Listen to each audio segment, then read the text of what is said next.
네, 신지우입니다. 세상에서 가장 유명한 소시오패스 누굴까요? 아서 코난 도일의 소설에 나오는 셜록 홈즈라고 생각하는데 가상의 캐릭터지만 너무 실제같이 표현돼서 인기도 많고요. 우리나라가 둘리에게 주민등록증 발급했듯이 셜록도 실제 인물처럼 대할 때가 많아요. 셜록의 성격 어때요? 철저하게 자기만의 생각을 기반으로 판단하고 행동하는 사람이죠. 높은 지능으로 다방면의 지식이 있긴 하지만 치명적인 단점이 있어요. 인간적인 감정이 부족하다는 겁니다. 이게 어느 정도냐면 탐정인데도 범인을 잡아 사회 정의를 이루는데 전혀 관심이 없어요. 개인적인 흥미가 생겨야만 사건을 맡고 자기가 이해할 수 있는 과학적 근거를 기준으로 모든 걸 냉정하게 받아들이고 재해석해서 알아내기 어려운 범죄 수법이나 각종 미스터리 현상, 아무도 풀지 못한 암호를 해결해내죠. 이런 면에선 대단하지만 실제로 만나면 대부분 차갑고 기계 같다고 느낄 거예요.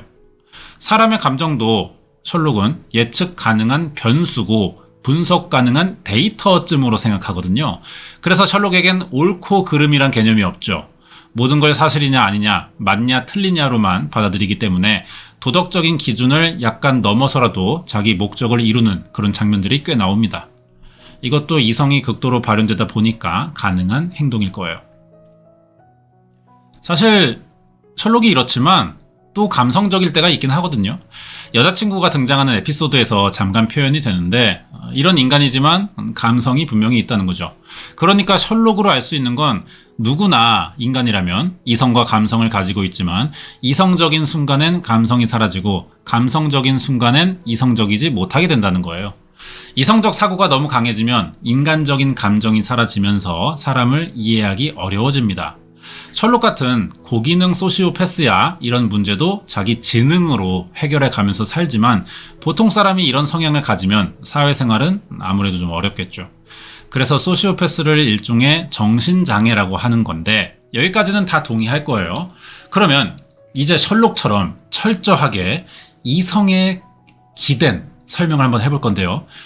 셜록은 소시오패스가 아니에요, 사실.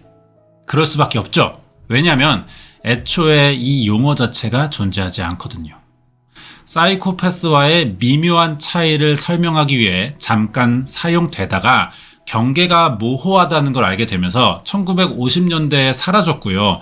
지금 정식 의학 용어나 범죄 심리학에서 사용되는 말이 절대 아니라는 거예요. 그럼 소시오패스라는 말을 대체 누가 쓰냐? 그동안 주로 비전문가들이 대중의 흥미를 끌기 위해 남발해 왔습니다. 이미 70년 전에 학계에서 사장된 말을 학계가 아닌 영역에서 누군가가 자발적으로 주장하고 있다면 그건 이 분야 전문가가 아니라서 가능하다는 거죠. 이 비전문가들의 활약으로 소시오패스에 대한 환상이 사람들에게 너무 생겨나 버렸어요. 자꾸 사이코패스와 다른 점을 의미 없이 구분 지으려 들고요. 이 부작용으로 사람들 사이에 얼마든지 일어날 수 있는 사소한 일도 사이코패스라 그렇다, 아니다, 이런 건 소시오패스라 그런 거다, 이렇게 낙인 찍는 일들이 많아졌다는 거죠. 심지어 사이코패스라는 것도 알고 보면요, 별로 특이할 게 없는 영역이에요. 우울증 검사처럼 누구나 이 테스트를 받으면 점수가 나옵니다. 40점 만점에서 의학적 소견을 내릴 수 있는 24점이 넘느냐 아니냐의 차이일 뿐인 거죠. 통계적으로도 정상 범위의 사람이 압도적으로 많은 살인을 하고요. 대부분의 사이코패스는 학습을 통해 사회에 적응합니다. 극소수의 사이코패스형 살인범들이 유독 크게 알려지고 있을 뿐인 거예요. 다들 사이코패스라고 생각했지만 막상 검사해보면 정상으로 나오는 범죄자들도 많았기 때문에 마치 사이코패스라는 존재를 무작정 예비 범죄자로 보고 그 와중에 또 소시오패스랑은 어떻게 다른지 나누고 있는 건 무의미하다는 거죠. 이번 사건으로 소시오패스에 대한 정체를 더 설명해 볼 거예요. 일본에 이론상 진짜 소시오패스라는 범죄자가 있었거든요.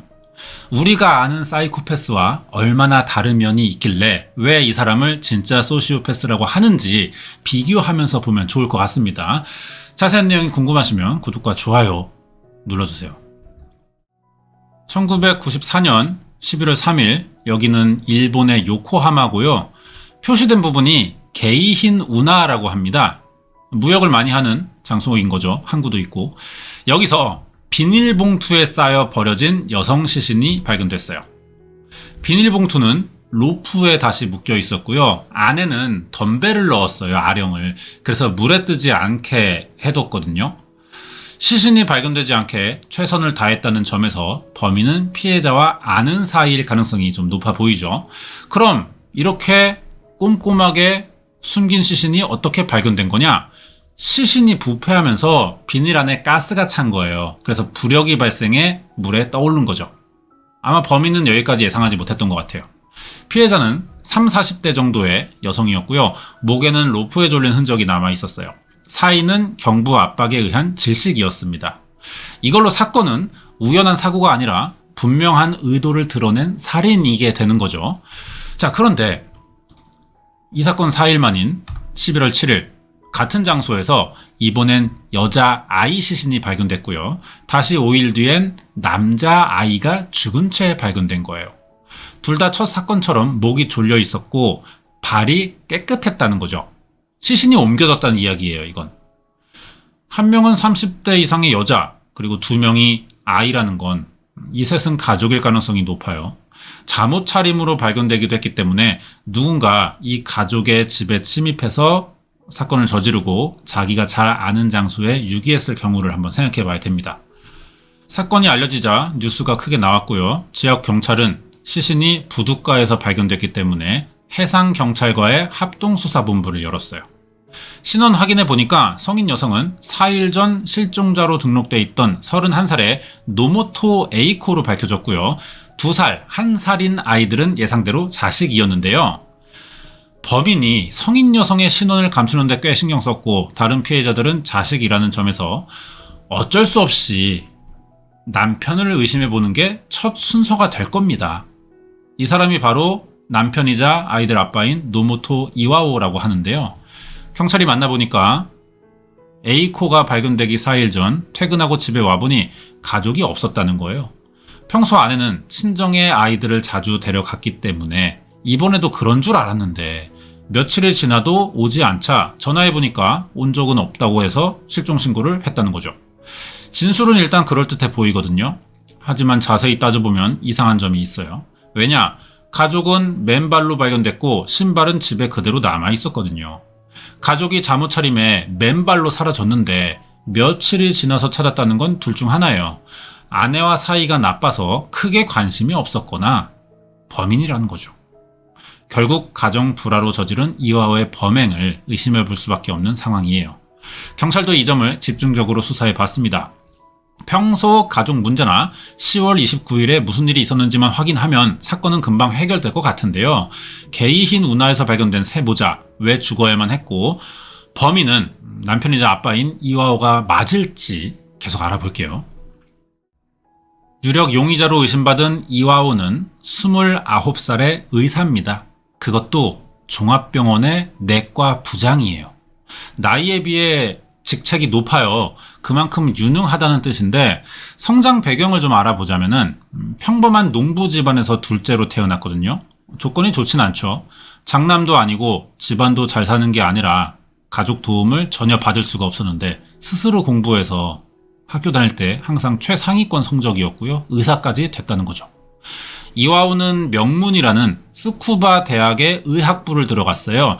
이게 우리나라로 치면은 시골에서 사교육 없이 혼자 공부한 학생이 서울 의대에 간 거나 비슷한 상황인 겁니다.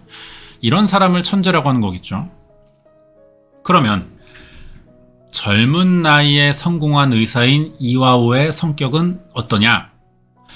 의과대 동기나 종합병원 의사, 간호사, 환자들 말 들어보니까 다들 착한 사람이래요.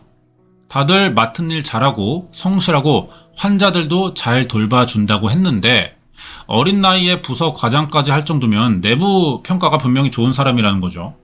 그러면 경찰이 조사해본 부부 사이에서의 이와오는 또 어떠냐? 에이코와 결혼한 과정부터 알아봐야 되는데요. 에이코는 간호사입니다. 1990년 여름에 의사와 간호사들이 테니스 모임을 하면서 처음 만나게 된 거예요. 서로 처음 본 날 마음에 들었다고 하는데 에이코는 아이가 둘이 있는 이혼녀였습니다.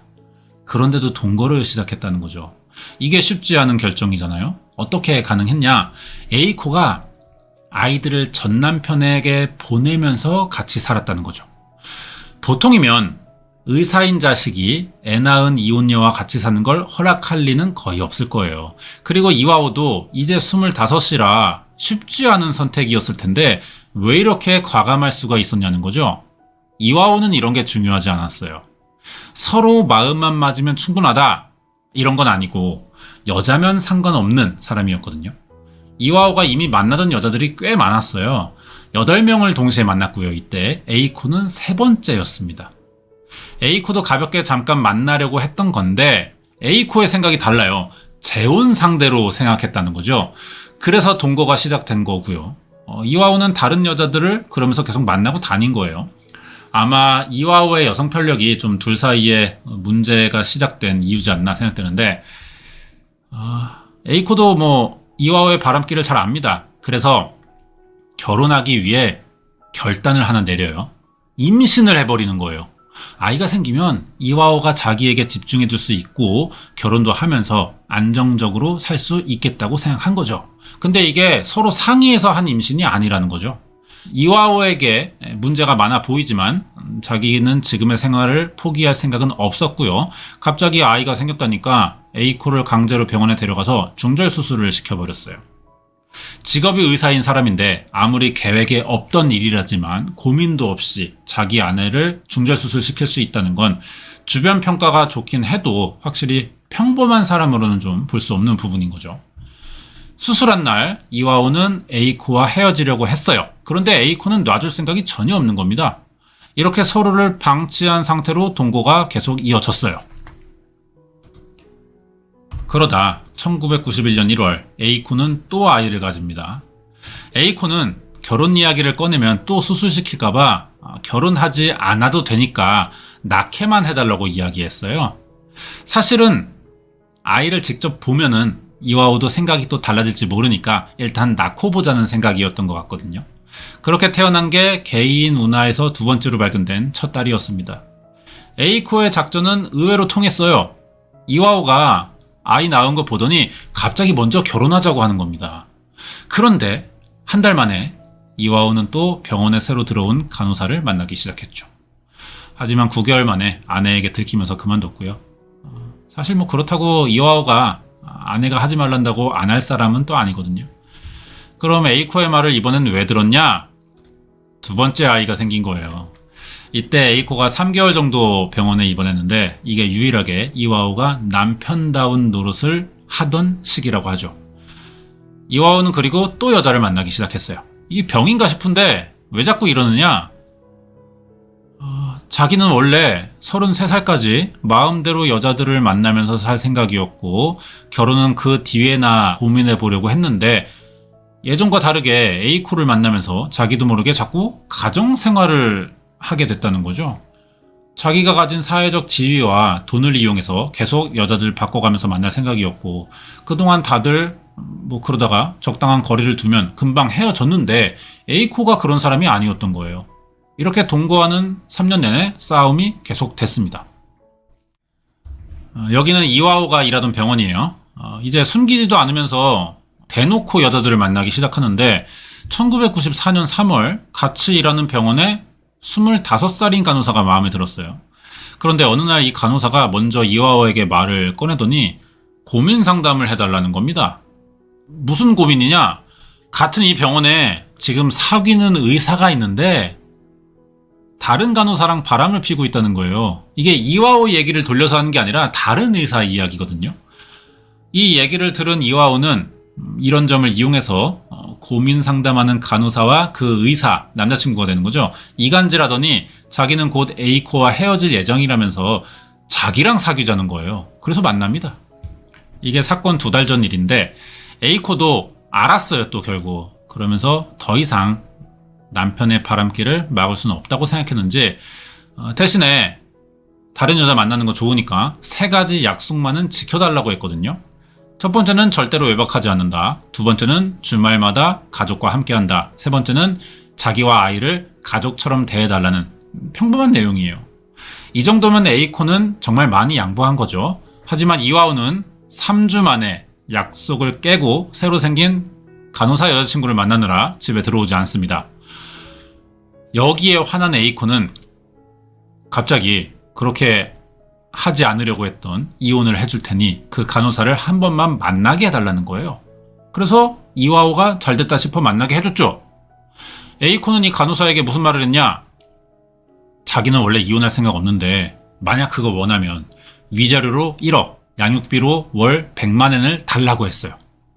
이걸 들어줄 수 없으면 더 이상 이화우를 만나지 말고, 이 말도 들어주지 않을 거면 자기는 이제 가족에게 직접 찾아가 알리겠다면서 관계 정리를 요구한 거죠. 이쯤이면 A코도 보통 여자는 아닌 거예요. 그럼 여기서 이화우는 어떤 선택을 하느냐? 이 간호사와 헤어질 생각이 없거든요. 그래서 당분간 주말마다 A코와 아이들 데리고 놀러 다녔고요. 간호사를 만날 때는 또 무조건 이혼할 거니까 조금만 기다려 달라면서 양쪽을 계속 안심시켜 왔어요. 그럼 남편으로서의 역할을 전혀 기대할 수가 없는 사람인데 A코는 왜 이 정도까지 이화우에게 매달리고 있느냐? 이혼에 실패하면서 안정적인 가정생활을 원했더라도 이렇게까지 해가면서 시달릴 필요는 사실 없거든요.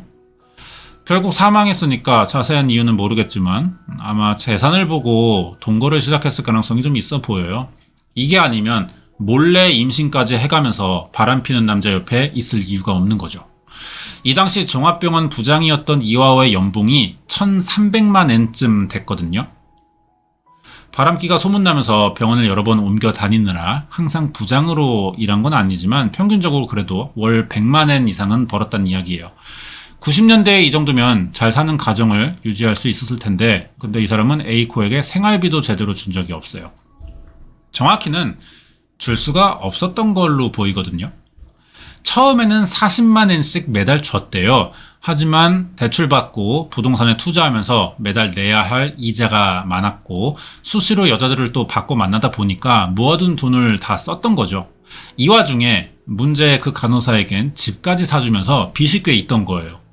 이런 상황이니까 A코가 나서서 주변 여자들을 정리하려고 들었던 것 같은데, 처음에는 남편이 바람피지만 일단 버텨보자는 생각으로 낮에는 연구소, 밤에는 술집에서 일했어요. 그래도 아이들을 키우는 데는 돈이 부족했고 나중에는 아이들 옷 살 돈도 없어서 재봉틀로 직접 만들어 입히기까지 했거든요. 하지만 결국 10월 29일 더 이상 남편의 바람을 참을 수 없던 A코는 드디어 이혼을 결심하면서 1억 3천만 엔의 위자료를 남편에게 요구합니다. 우리 돈으로 13억 달라고 한 거예요. 그러면서 자기 배를 칼로 찌르는 신용을 하거나 소파에서 목을 감고 뛰어내리는 식으로 이화우를 계속 위협했습니다. 사건 당일 이화우는 퇴근하고 집에 들어오자마자 이 장면을 보게 된 거예요. 이제 사건이 시작되고 A코와 아이들이 죽거든요.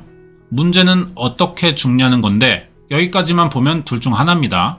부부싸움 중에 홧김에 이화우가 가족을 죽였거나 아니면 남편 바람기에 히스테리 부리던 A코가 남편이 보는 앞에서 아이들 죽이고 자살하자 이화우는 그동안 자기가 한 일이 있으니 아내 자살에 책임이 생길지도 모른다는 생각에 시신을 유기했을 이런 가능성인 거죠.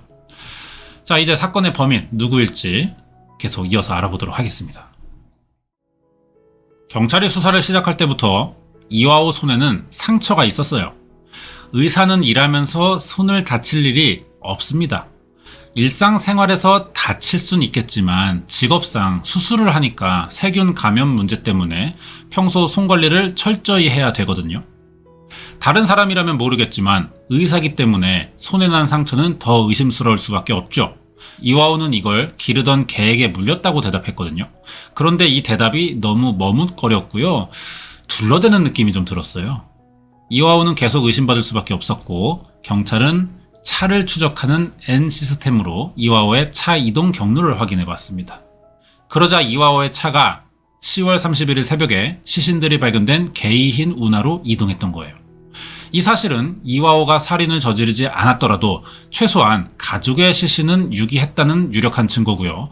경찰의 추궁을 더 이상 피할 방법이 없었어요. 결국 사건 25일 만인 11월 25일 이 사건의 범인으로 체포됩니다. 자, 자백 내용 들어보니까 여기가 가족이 살던 집이거든요. A코가 25살 불륜녀인 간호사와 만날 때부터 불안 증세를 보였다는 거예요. 그리고 사건 발생 6일 전 이와오가 회사에서 여행 갔다 돌아올 때 먹을 걸 사다 줬대요. A코에게. 기념품이라면서 사다 줬는데 이게 고작 음식이었다면서 A코가 크게 화를 냈다는 거죠. 무슨 말이냐면요. 이 사건은 남편이 범인이고 여자 문제로 시작된 일이지만 자세히 보면 아내에게도 문제가 꽤 있어요. A코는 이와오와 동거하기 위해 자기가 키우던 아이들을 이혼한 전 남편에게 보내기까지 했습니다. 이건 이와오의 재산을 봤다는 이야기예요. 그리고 합의되지 않은 임신을 몰래 하면서 결혼을 유도했고 집에 돈이 없자 아이들 옷은 만들어 입혔지만 자기는 정작 사치가 심했어요. 이번에도 여행 갔다 온다니까 당연히 다이아 목걸이나 반지, 명품백을 생각했는데 남편은 떡이나 과자를 사오니까 이런 건 자기를 아내로 대하지 않는 행동이라면서 화를 냈다는 거죠. 이와오도 나름 생각해서 사온 건데 이런 말 들으니까 화날 수밖에 없었고 어차피 이혼해주지 않으니까 같이 살고 있는 거 아니냐, 우리가 부부가 맞긴 하냐, 이런 식의 말을 하면서 싸웠다는 거예요. 이 말을 듣고 A코가 화를 더 내면서 며칠 동안 매일 수시로 칼을 꺼내 휘둘렀다는 거죠. 사건 하루 전날 저녁에도 A코는 칼이나 휘두르면서 집안일을 하지 않았길래 퇴근하고 자기가 2층에 아이들을 데려가서 도시락 먹이고 놀아줬다고 했어요. 그러다 아이들 재우고 자기도 소파에서 잠이 들었는데 새벽에 갑자기 깨우더니 이제는 같이 자는 것도 싫다면서 다시 또 싸움을 걸었다는 거죠. 일방적인 이와오의 진술이라 어디까지 사실인지는 알 수 없지만 서로의 문제를 해결하지 못해서 오랫동안 감정 싸움을 했던 것으로는 보이죠. 자, 그리고 사건 당일 오전 5시 30분 감정 통제를 더 이상 할 수 없던 A코는 다시 주방에서 부엌칼과 로프를 가져왔다고 했습니다. 목에 로프를 감더니 칼로 자기 배를 찌르는 신용을 하면서 남편에게 차라리 지금 자기를 죽이라고 했대요. 죽이지 않으면 당장 병원에 찾아가서 그동안 남편이 어떤 사람인지 여자 문제를 폭로하겠다고 협박했다는 겁니다. 이와오도 아내가 왜 이러는지 알죠. 자기 문제잖아요. 하지만 그동안의 부부싸움으로 지쳤고 더 이상 정상적인 판단이 불가능할 정도로 아내 히스테리에 시달렸어요. 그런 상태라서 자기도 모르게 그때 A코 목에 걸려있던 로프를 잡아당겨 살해했다는 겁니다. 이게 그동안 있던 일과 사건 전날에 일어난 일의 자백이에요. 자, 그러면 아이들은 왜 죽은 거냐? A코가 죽자 이와오가 무슨 생각을 했냐면은 자기가 감옥에 들어갈 경우 남겨질 아이들이 걱정됐다는 거죠. 그래서 살인자의 자식으로 죽게 하느니 차라리 자기 손으로 죽이는 게 낫겠다는 생각이 들어서 바로 아이들 방에 가 목을 졸랐다는 거예요. 아침이 됐어요. 이제 일단 출근부터 했고 저녁에 돌아와서 시신을 처리할 생각이었는데 그런데 이틀간 그대로 방치합니다. 그리고 10월 31일 0시 50분에 죽은 가족을 차에 태워 개이힌 운하로 갖고 새벽 2시쯤 바다에 던졌다고 진술했어요. 그러니까 이와오는 범행을 인정하지만 이야기 들어보면 이게 우발적으로 저질렀다는 건데요. 계획적인지 우발적인지는 재판에서 꽤 중요한 진술이 될 겁니다. 계획살인이면 친가족을 죽인 이상 사형일 거예요. 셋이나 죽였으니까. 그런데 이게 진술이 꽤 구체적이라 우발적이라는 말에도 근거가 있어 보이거든요. 여기에 반성하는 면까지 또 보여준다면 20-30년형까지 기대할 수도 있겠죠. 거기에 교도소 들어가서 복역도 잘 하면은 가석방 심사 받고 더 단축될 가능성이 높아요. 그래도 자백 내용과 상관없이 경찰의 수사 내용만 보면은 이와오의 범행은 계획됐다고 볼 만한 정황들이 또 있거든요. 이와오의 진술은 범행 후 시신을 어떻게 처리할지 고민하느라 이틀간 집에 방치한 것처럼 보이지만 사실 시신 유기 전날 퇴근하고 이 사람이 성매매업소를 들렀어요. 그런 뒤에 돌아와서 시신 유기하고 11월 1일에 25살인 그 간호사 여자친구와 여행 갈 계획도 세웠다는 겁니다. 우발적인 살인이었다면 이러고 있을 경황은 없겠죠. 그런데 마치 이 순서가 다 미리 짜여진 일정처럼 차례대로 진행됐다는 거예요. 사실 범행 뒤에 성매매업소 갔다고 해서 이게 우발적이냐 계획적이냐가 증명되지는 않아요. 이와오도 이걸 아니까 우발적이라고 주장할 수도 있는 건데요. 사건 정황을 들을 수 있는 사람은 범인뿐이라 결국은 경찰 수사가 형량이 정해지는데 결정적이 되겠죠. 경찰은 이화호의 범행에 계획성이 있다는 부분 3가지를 찾았습니다. 재판에 중요한 증거가 될 수도 있어요. 이게 어떤 내용인지 좀 계속 알아보겠습니다. 이 사건의 계획성이 의심되는 정황 첫 번째, 사망한 둘째 아들의 위에서 초콜릿이 나왔다는 거예요. 부검으로 확인한 건데 초콜릿은 소화되려면 1시간 정도가 걸린다고 합니다. 그리고 소화가 끝났다는 건 부검에서 검출되지 않는다는 이야기예요. 하지만 나왔어요. 이건 둘째가 초콜릿을 먹고 1시간 안에 사망했을 가능성이 있다는 거죠. 그럼 정확한 범행 시간도 더 좁혀갈 수가 있는 겁니다. 이화호는 10월 29일 새벽 5시 반쯤 A코를 살해하고 2-3시간 뒤인 아침 7시에서 8시 사이에 아이들을 살해했다고 진술했어요. 둘째는 1살입니다. 새벽에 자주 깰 나이죠. 그러면 아이가 새벽에 자다 일어나서 초콜릿을 먹었다는 건데 이걸 먹일 수 있는 부모가 얼마나 있을까 싶어요. 1살인 아이가 스스로 자다 일어나서 초콜릿을 까먹을 리도 없고요. 그럼 둘째는 언제 초콜릿을 먹은 거냐? 여기서 A코와 평소 친하게 지내던 사람의 증언이 있었습니다. 이 사람은 사건 9시간 전인 10월 28일 저녁에 A코를 만나러 집에 왔었다고 했거든요. 같이 이야기하다가 7시 반쯤에 이 둘째 아이가 초콜릿을 먹은 적이 있다고 했어요. 그리고 자기는 8시에 이 집을 나오는데 이때 이화호가 들어왔다는 거죠. 이 사람은 용의자로 의심받지 않았고요. 사건과 관련이 없어요. 그렇기 때문에 자세한 사건 내용은 아직 모르던 시기라 일부러 이런 진술을 만들어낼 수는 없거든요. 그러니까 이 사람 진술대로라면은 오후 8시까지 이화호는 집에 없었다는 건데 7시 30분에 먹은 초콜릿이 소화되지 않았다는 건 집에 온 지 30분 만에 가족을 죽였다는 이야기가 되는 거죠. 3명을 죽이는 시간이 30분이었다는 건 우발적이라고 보기는 사실 어려워요. 그럼 2가지 추정이 여기서 가능합니다. 미리 계획된 살인이거나 공범이 있어야 된다는 거예요. 하지만 초콜릿을 증언한 사람이 집을 나갈 때 이화호만 봤으니 공범이 없을 가능성도 또 높고요. 결국 남은 건 혼자 저지른 계획 범죄라는 거죠. 이화호의 범행의 계획성이 보이는 2번째 정황은 시신을 묶은 매듭이에요. 개이흰 운하에서 발견된 이화호의 가죽은 비닐에 쌓였고 로프로 고정되어 있었습니다. 문제는 이 로프를 묶을 때 사용된 매듭인데 매듭이 3개였거든요. 2개는 보통 많이 쓰는 매듭이에요. 하지만 남은 하나가 타와라 무수비라는 특이한 방법이었다는 거죠. 타와라 무수비는 농촌에서 쌀 가마니를 묶을 때 사용되는 일본의 전통 매듭법이라고 합니다. 사건이 일어난 1994년 기준으로 농촌 출신의 최소 50대 이상은 돼야 이 매듭을 알만할 정도로 잘 쓰이지 않고요. 오래된 방법이라는 거죠. 이화호는 그런데 시골 출신이에요. 그래서 고향에 내려갑니다. 경찰들이 농부들을 만나보기도 했어요. 그랬더니 이게 아버지 세대에나 쓰던 오래된 방법이라는 거예요.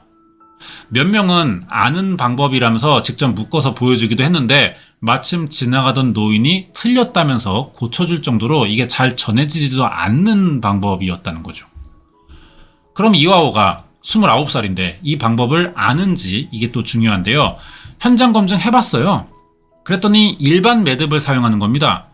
시골에 살았지만 자기는 그때 어려서 농사를 돕지도 않았고 지금은 형이 물려받아서 타와라 무수비라는 걸 전혀 모르는 눈치기도 했어요. 이화호가 이 매듭을 아는지 확인하는 게 왜 중요하냐? 우발적인 범행이었다면 당황할 법도 한데 굳이 2개의 같은 매듭과 하나의 타와라 무수비를 사용하는 건 현장에서 그만큼 번갈아 쓸 정도로 여유가 있었다는 뜻이고 계획됐기 때문이라고 봐야 한다는 거죠. 아니면 30분 안에 3명을 죽였다는 점에서 이 매듭을 아는 공범이 있을 수도 있고요. 공범이 있다면 이화호가 감춰주고 있다는 이야기가 되거든요. 그래서 이화호 아빠가 조사를 받은 적도 있지만 알리바이가 있었어요. 그럼 여기까지 보면 이화호가 인정하지 않고 증거가 없을 뿐이지 굳이 시신을 이틀간 방치하다 유기한 것도 어떤 알리바이를 만들기 위한 목적이었을 이런 가능성도 있거든요. 여러모로 계획 살인의 가능성이 좀 높아 보이긴 합니다. 경찰은 계획 살인이 의심되는 세 번째 이유가 시신을 유기한 방법이라고 생각했어요. 시신이 발견된 이유는 아령까지 매달아 물에 빠뜨렸지만 부패하면서 생긴 가스 때문에 떠올랐기 때문이죠. 이와오는 의사기 때문에 시신 부패 과정에서 생기는 가스 발생은 당연히 압니다. 그럼 시신을 싼 비닐에 부력이 생기고 아령 몇 개로는 되지 않는다는 것도 당연히 알아야 될 거예요. 그런데 의사치고 이게 너무 허술한 방법이었다는 거죠. 보통 사람이면 치매를 보였겠지만 의사니까 아니라는 거예요. 아마도 시신 유기를 다른 사람에게 맡기지는 않았을까, 이런 의심을 해봐야 된다는 거죠. 그러자니 이와오가 게이힌 부두 방향으로 운전한 게 또 문제가 되거든요. N 시스템으로 차가 추적될 게 뻔한데 지능이 높은 사람이면서 이 사건을 계획할 때 이 정도도 고려하지 못했다는 건 사실 납득되지 않아요. 당사자가 밝히고 있지 않으니까 정확히는 알 수 없지만 다방면에서 공범이 있는 계획살인의 정황도 보이기 때문에 이대로 생각해보자면 그 타와라 무습이라는 특이한 매듭법을 아는 공범이 이와오의 차를 그날 운전한 것은 아닐까, 이런 생각까지도 한번 해봐야 되는 겁니다. 하지만 결국 공범의 존재는 확인하지 못한 채 사건 2년 만에 재판이 열렸어요. 검찰은 생명을 지키겠다고 맹세한 의사가 가족 3명을 살해하는 건 있을 수 없는 일이라며 사형을 구형했는데 1996년 2월 22일 법원은 이와오의 우발적 살인이 인정된다며 무기징역을 선고했어요. 검찰은 사형을 받아내기 위해 항소했고요. 이와오도 우발적 살인의 무기징역은 과하다면서 서로 항소했는데 다 기각당했고 확정됐습니다. 의사면은 당연히 취소됐고요. 지금도 이 사람은 감옥에 있는데 어느 감옥인지도 좀 알려져 있지 않아요. 일부는 꽤 범인에 대한 신상보호도 좀 철저히 하는 편이죠. 우발적 살해로 감형받는 작전이 어느 정도 통하긴 한 거예요. 하지만 30년간 가석방 신청이 금지되면서 빨라야 2027년인 61살쯤에 나올 수 있어요. 사건은 여기까지인데 처음에 노모토 이와오를 일본에서는 이론상 진짜 소시오패스라고 부른다고 했죠. 어때요? 소시오패스 같나요? 패스는 무언가가 결여됐다는 뜻이거든요. 그래서 정신이 결여됐으면 사이코패스, 그리고 사회화가 결여되어 있으면 소시오패스라고 하는 겁니다. 한마디로 선천적으로 생긴 정신적 문제의 사이코패스냐, 후천적으로 만들어진 사회 요인의 소시오패스냐, 사람들은 이걸 기준으로 굳이 특징을 잡아 나누고 있어요. 노모토 이와오가 소시오패스라고 알려진 건 민간으로 전해지는 전문가의 의견이 아니라 소시오패스의 특징을 분명히 보여줬기 때문인데요.